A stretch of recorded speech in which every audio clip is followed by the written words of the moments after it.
Loved by millions of grandmothers and hated by millions of nerds, The Big Bang Theory has lasted 12 seasons with well over 200 episodes. The story of what happens when the world of hotness collides with the world of Star Wars references has been nominated for several Emmys for Outstanding Comedy Series and has won Emmys for its lead actor, Jim Parsons, who plays Sheldon Cooper, the most popular fictitious robot since the one from Small Wonder. Have I seen a handful of episodes before? Of course. Did I like what I saw?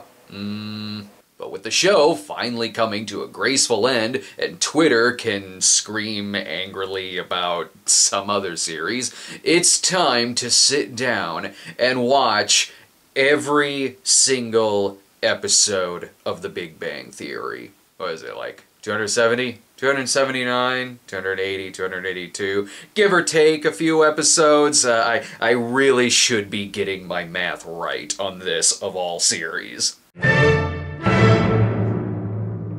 For all the talk of how the hell has this show lasted so long, from the pilot episode, I can see why this show got picked up. Okay, so it's about a hot blonde who makes friends with a group of socially awkward geeks. I've seen about 100 80s movies that could also fit in that category. The two leads, Johnny Galecki and Jim Parsons, have good chemistry with each other, and from this, I can see why they're friends. But like all sitcoms, characters certainly do evolve over time, and the Sheldon Cooper that I know from later episodes is not the one that's in this pilot. Here, he wants to earn extra money by going to a sperm bank and is called a masturbation expert. He flirts. He throws out some pretty good one-liners, knowing that they're jokes. I can even relate to him having a couch preference. Here, I feel like he's actually a person and not a robot built without feelings. Although with the plot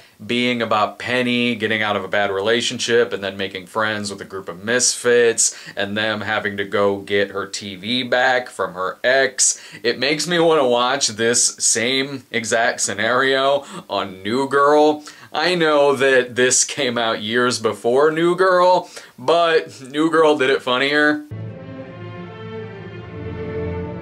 Well, it's kind of amazing Penny's still friends with him, considering that in this episode, Leonard and Sheldon break into her apartment to clean while she's asleep.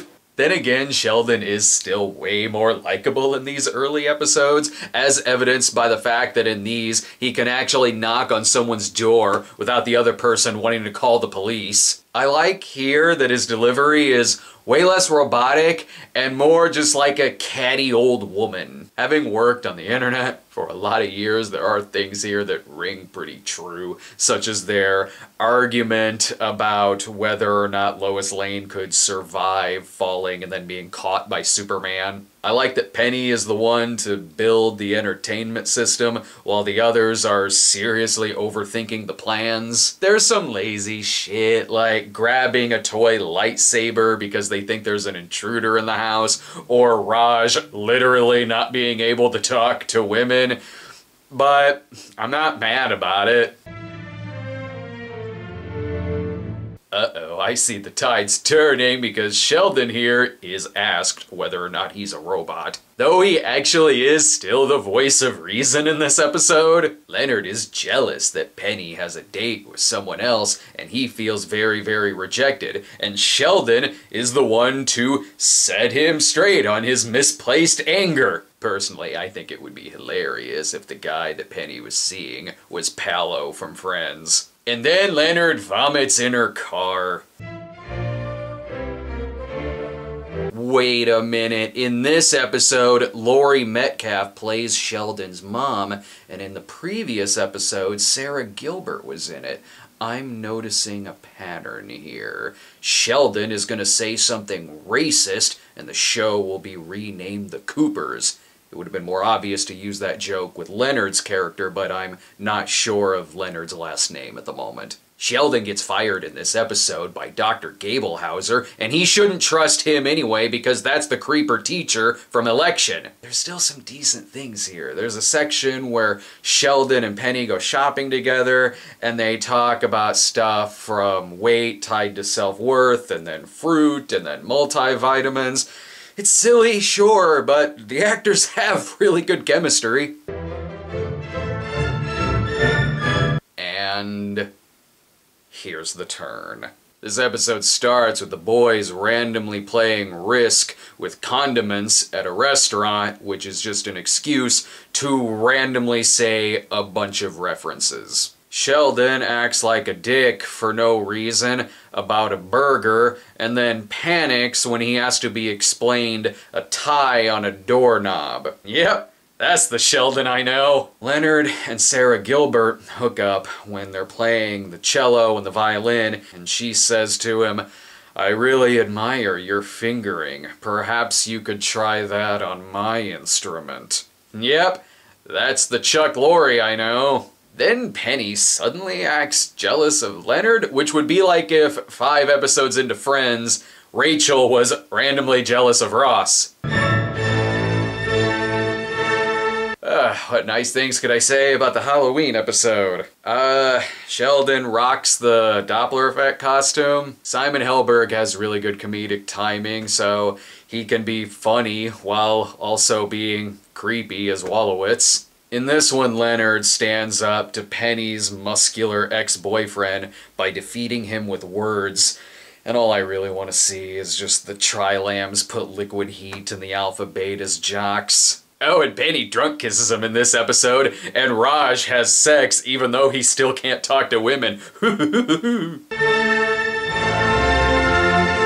Well, I'll admit it, when there's some jokes that land. Sheldon has a joke about a whore from Omaha and kosher Cornhuskers that are pretty funny. Some of the story isn't that bad here either, like Penny defeating Sheldon at Halo and him being pissed about it. Then Sheldon bitches that he can't watch Doctor Who while eating cereal in the morning. Just watch it in your bedroom. You had no problem hanging out in there when Dr. Gablehauser fired you. And just order 4 fucking dumplings. Who gives a shit if Wolowitz is there or not? Given that James Hong is the waiter, I'm assuming that this is the same Chinese restaurant from Seinfeld. Why not? Dr. Gablehauser was the bad Seinfeld tennis pro, and Wolowitz's mom went on a date with George when he was trying to get on the good side of his unemployment office counselor.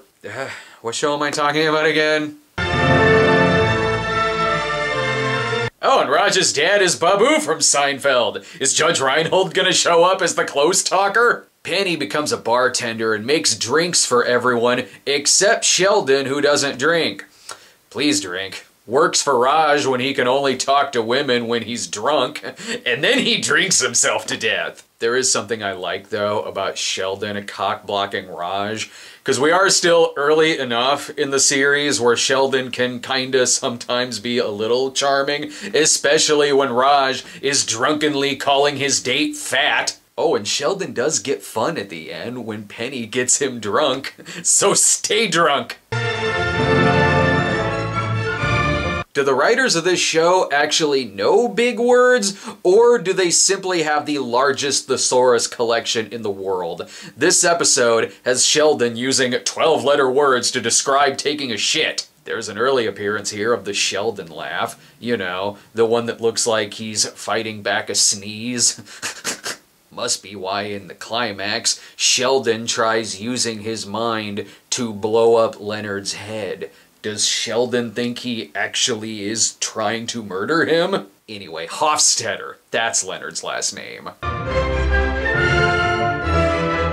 This was weird. Well, it's the first episode with the trademark Sheldon knock, the one that looks like a robot malfunctioned while knocking on his neighbor's door to ask to borrow some sugar. Sheldon's scared to be wrapped up in a lie that Leonard told Penny, to the point to where he changes it and even goes so far as to hire an actor to pretend to be a drug addict. And he thinks that lying may be making Leonard a sociopath, despite the fact that characters on this show have told lies before. The episode opens with them lying about chicken.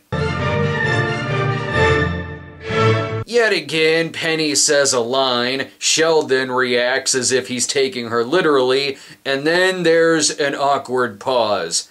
I'm gearing up for that happening thousands more times in this show. Sheldon gets very sick in this episode and is so insufferable about it that it causes the other characters to try to escape, thus leaving Penny in charge of taking care of Sheldon, so she has to wipe Vicks Vapo Rub on his chest and sing him the song Soft Kitty. Oh, you don't know Soft Kitty? That's easy. It's the writers of the show saying to themselves, hey, we need our own smelly cat!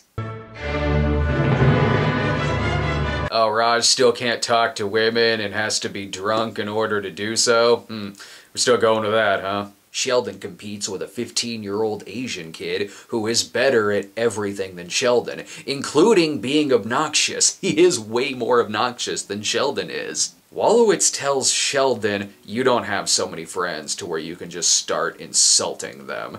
Have you two met before? It's okay, they do destroy the kid by the end of it by turning him into a 15-year-old alcoholic. It is turning into an 80s movie.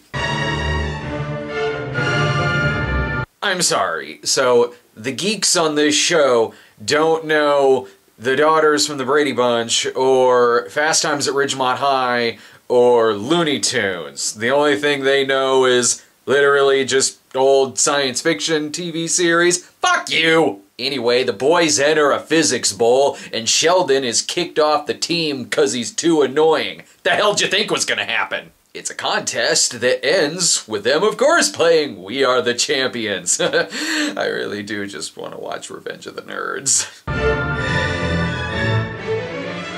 Our boys now go forsies on a life-size replica of the time machine, which they all have to share in their homes or apartments. I would say The Simpsons did it, but even saying that is kind of a cliche at this point. Plus, I reference Friends way more than I do The Simpsons. Leonard gets depressed when Penny judges him for the time machine, and Sheldon acts very shocked when he actually gives Leonard some advice. Why is he shocked? He was doing that a lot in the beginning of the series. Didn't take me very long to go from, this is okay, to really not liking this, did it? Guess I am a little behind in my Friends references. Remember the Friends episode where Joey used a thesaurus to change every single word in a letter that he wrote about Chandler and Monica? Now imagine that letter as an entire series. So Sheldon has a hot twin sister that his friends have never met or heard of. Sure. Yeah, she's hot and they all want to bang her. And Raj now needs meds to talk to women. I hope he mixes that with the alcohol. But I'm mostly laughing here at the changes made to existing products like the Diet Coke can that now says Diet Cola, or the can that says A&V root beer. I can't get too mad at this episode. It introduced me to Trestling. That's where you arm wrestle with one arm and play Tetris with the other. I like arm wrestling, and I love Tetris, so sign me up. It's Leonard's birthday, and they want to throw him a surprise party, and in a funny sequence, Wolowitz fakes a nut allergy and then has a real one in order to get Leonard out of the apartment. I must congratulate the sperm bank nurse from the pilot, now getting a job as an ER nurse, and Sheldon begins inadvertently working at a Best Buy when the customers all start asking him questions. This one was fine. This one's fine too, it's less than 20 minutes long. In this season finale, Leonard asks out Penny while she's crying right after her relationship just ended. Timing! But I do like how that possible bad timing is worked into the plot, and there is a good scene where this is talked about in regards to Schrodinger's cat. Not that it matters, they end up kissing at the end of the episode anyway. Then the show is cancelled! Just kidding, there's 11 seasons left.